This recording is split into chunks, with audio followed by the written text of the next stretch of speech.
Le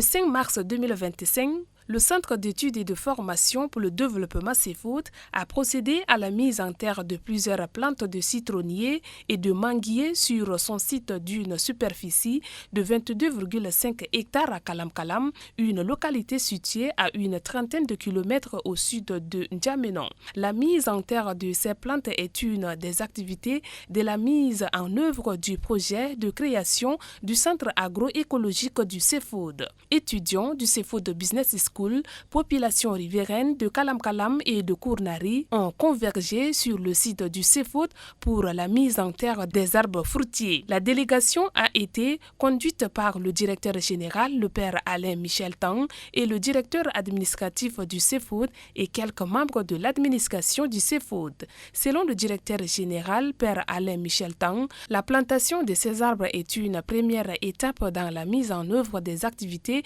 du centre agroécologique.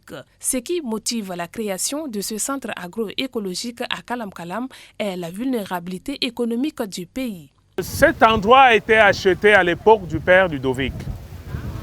On est ici sur un espace de 20 hectares. Bon, après lui, j'ai pris également 2 hectares et demi pour nous rapprocher de la route. Donc, notre site ici, c'est 22 hectares et demi. Et nous voulons développer ici un centre agroécologique. Un centre agroécologique qui va faire quoi? Un centre agroécologique qui sera comme un centre pilote qui va accompagner les agriculteurs, les groupements, les associations et plus tard peut-être les coopératives et des PME qui travaillent dans l'agriculture.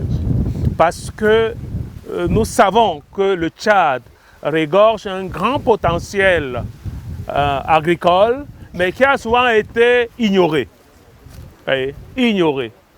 Vous prenez les pays comme la Côte d'Ivoire, vous prenez les pays comme le Cameroun, ces pays ont été globalement développés grâce à l'agriculture. Mais quand on regarde tout le Tchad, vous avez beaucoup d'eau.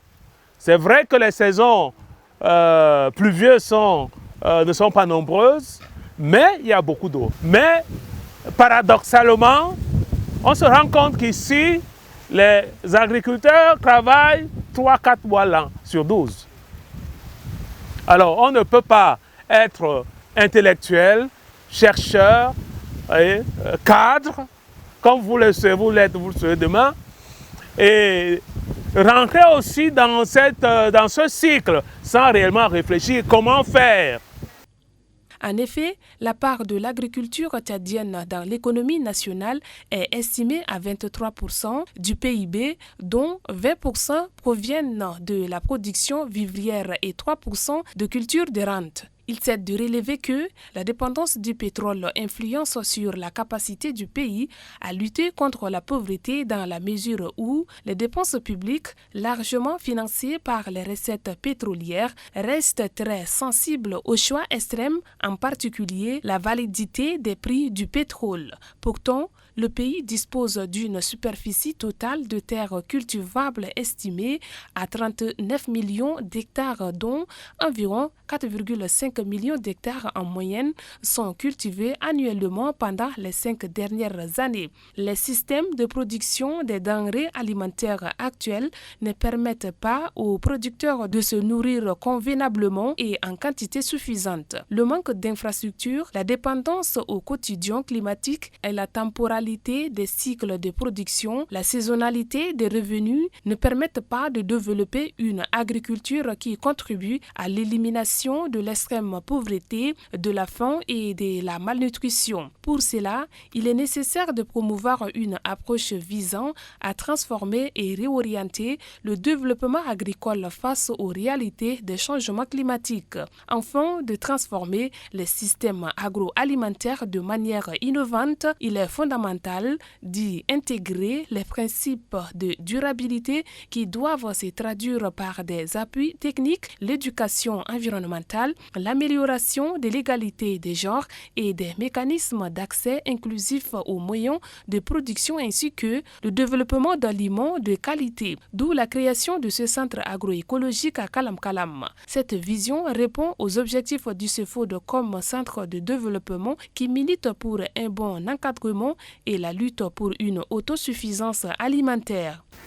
Le Tchad aujourd'hui vit dans une insécurité alimentaire, l'urgence alimentaire, alors que nous avons beaucoup de potentialités agricoles ici. Donc ce centre se donne pour vocation d'accompagner les agriculteurs, les amener à se développer et à vivre de leur travail. Mais ce centre se veut aussi un centre de recherche pour résoudre tous ces problèmes liés à l'agriculture.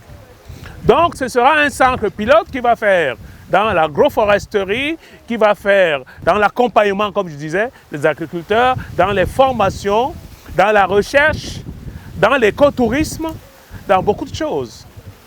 Donc ce centre a une grande vocation à accompagner les agriculteurs, mais à faire la promotion du retour à la terre pour le développement. M. Klamadi Abraham, ingénieur agronome qui a coordonné et supervisé l'opération, partage cette vision. Pour lui, la plantation d'arbres crée un microclimat protégeant le sol de l'érosion et limite l'évapotranspiration. De ce fait, la terre reste bien fertile. Nous sommes en train de vouloir mettre en place une agroforesterie. C'est là où on vous a demandé de venir planter les arbres. Donc l'objectif de l'agroforesterie, c'est quoi? L'agroforesterie, d'abord, c'est l'association des arbres avec des surfaces, des cultures sur place. C'est qu'on a déjà comme les pastèques. On a fait beaucoup de choses ici. Ce n'est pas non seulement les arbres. Quand on plante seulement les arbres sans faire les cultures, on ne peut pas parler de l'agroforesterie. C'est lorsqu'on plante maintenant les arbres associés avec les autres cultures, c'est dans ces cas qu'on parle de l'agroforesterie. Donc voilà l'objectif ici, ce n'est pas seulement planter les arbres, mais nous on veut mettre plutôt en place une agroforesterie. Dans le développement rural, on ne peut pas parler de développement rural sans l'agroforesterie, ça jamais, vous vous trompez. Tous les pays qui sont en voie de développement, si vous voulez maintenant être sorti de ce sous-développement, il faut avoir pratiqué l'agroforesterie. Donc il y a beaucoup de bénéfices comparativement à l'agriculture conventionnelle. Ça veut dire que l'agriculture est basée totalement des engrais chimiques. On parle de l'agroforesterie, c'est-à-dire que l'agriculture est basée sur, on parle de l'agriculture bio. On n'utilise pas les engrais, c'est juste que les fumiers organiques, on fait nos composts avec. Nous avons aussi l'amélioration du sol. Mais comment l'agroforesterie peut améliorer le sol? Ça veut dire que lorsque vous plantez plusieurs arbres, ça crée maintenant des microclimats, ça empêche maintenant l'érosion du sol. Il y a les brises-vents qui sont là. Quand il y a plusieurs arbres, il y a les brises-vents. Ça empêche, ça limite maintenant l'évapotranspiration. Ce qui fait que vos terres sont là. Il n'y a pas une perte, quoi. Il n'y a pas les dépendations des matériaux aussi qui sont là dans les terres. Donc voilà, la terre garde sa sûre. Et puis voilà, il y a eu l'amélioration pour augmenter les rendements. On a encore un autre aspect, la stabilité économique. Vous qui faites l'économie. Mais il faut qu'il y ait la stabilité économique. Ça veut dire que quand on parle de stabilité économique en agroforesterie, ça veut dire qu'il y a évaluation monétaire des biens et services écosystémiques, ce qui permet de créer les valeurs ajoutées. Donc voilà, il y a une stabilité. Encore, on a aussi la valorisation économique rurale. Maintenant, quand on fait tout ça, vous voyez que si on crée maintenant, on fait les maraîchages, on a nos produits, on vend sur place. Nous, on valorise au pied. Les gens viennent d'ailleurs pour acheter les produits. Certains qui sont là, ils aussi amènent les produits partout. Donc c'est ça, on est en train de valoriser aussi nos produits sur place ici. Donc la valorisation économique rurale, c'est ce qu'on est en train de faire. Encore, il y a aussi une atteinte de souveraineté alimentaire. Si vous avez planté les arbres, vous avez maintenant fait les cultures maraîchères. C'est-à-dire, est-ce que vous avez besoin encore d'aller chez un voisin, aller au marché encore, acheter encore des produits alimentaires? Non. Vous avez tout déjà chez vous. Donc il y a une souveraineté maintenant alimentaire déjà en agroforesterie. Donc voilà, toute chose a ses objectifs, des principes. Donc l'objectif est de réintroduire les arbres ou des haies dans les surfaces agricoles. Il y a deux sortes de haies, il y a les haies mortes et les haies vives. Ben, pour nous ici, c'est les hay-vivres qu'on fait ici. Très émus par l'initiative, quelques étudiants, membres du personnel et riverains livrent leurs impressions. Aujourd'hui, on est venu constater que c'est bon pour nous. C'est bon pour nous parce que dans ces zones-là, un jour, on n'a pas vu, il n'y a pas une société ou une entreprise qui vient développer les trucs ici comme ça, pour les populations. Et c'est bien pour les villages voisins. Et c'est bien pour les populations. Maintenant, on a appris à planter. On a appris à faire le jardin. Tout, on a appris déjà. Donc peut-être à la prochaine fois, ils vont nous faire encore ramener pour replanter encore d'autres arbres pour que la formation soit bien avec nous. Pour qui même vient chez lui et qu'il a le terrain vaste, il peut aussi organiser avec ses enfants pour empêcher aussi le désert. Prochainement, ils n'ont qu'à venir aussi apprendre pour développer aussi leur village pour que la ville prolonge. Vraiment, je suis très contente d'être ici aujourd'hui. C'est un bon début que le CBS a commencé. Et on avait découvert beaucoup de choses, quoi. Comment planter les arbres. Surtout nous qui sommes nés en N'Djamena, on ne sait pas comment planter les arbres, mais aujourd'hui, c'est un plus pour nous. Donc, j'ai vraiment apprécié. Et ça aussi, on a aussi formé un temps de brassage entre nous étudiants. Et donc, c'est vraiment très incroyable. J'ai eu une très bonne impression. Voilà, j'ai beaucoup appris, j'ai beaucoup découvert. Donc, j'espère que les projets qui sont lancés ici vont aboutir pour avoir l'impact attendu. Parce que c'est des projets à fort potentiel et à fort impact. J'ai vraiment adoré. C'était incroyable. On nous a appris comment planter des arbres et l'importance de pratiquer l'agriculture.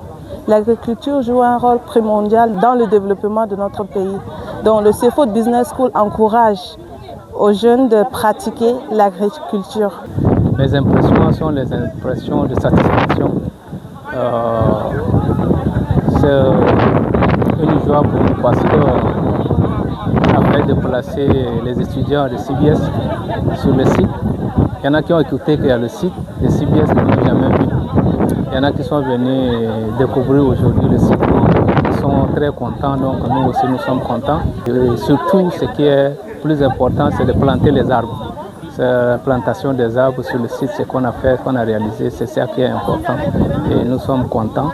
Nous espérons que l'entretien des arbres là, va être continuel pour que les arbres puissent grandir et que le projet puisse être effectif et réalisable. Pour la sortie, moi je suis très fier pour la sortie. J'ai vraiment impressionné, admiré et puis parce qu'on a beaucoup découvert ici à travers ces sorties. On nous a montré comment planter et puis comment arranger les choses. C'est un atout de notre part. On nous a aussi montré comment notre hectare, la suite de CBS qui est ici, et puis c'est juste une connaissance. Et puis moi, en plus, c'est vraiment, il y a une ambiance qui est entre nous, quoi. Donc il y a une grande ambiance entre nous et puis ça fait à ce qu'on se connaît. Je suis fier de cette sortie. La création d'un centre agroécologique était moyen de promouvoir le développement des systèmes agroalimentaires performants qui s'inscrivent dans des principes de la durabilité et qui s'attaquent aux causes profondes de la pauvreté et de la faim.